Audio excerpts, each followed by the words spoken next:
Hi! In front of me is XIAOMI Pad 5, and today I would like to show you how you can switch on or off automatic screen rotation on this device. First of all, go into Tab menu.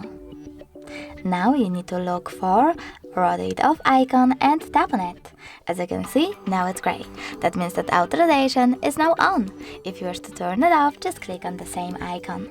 But you can also go into Settings, scroll down a bit, choose Display and scroll all the way down.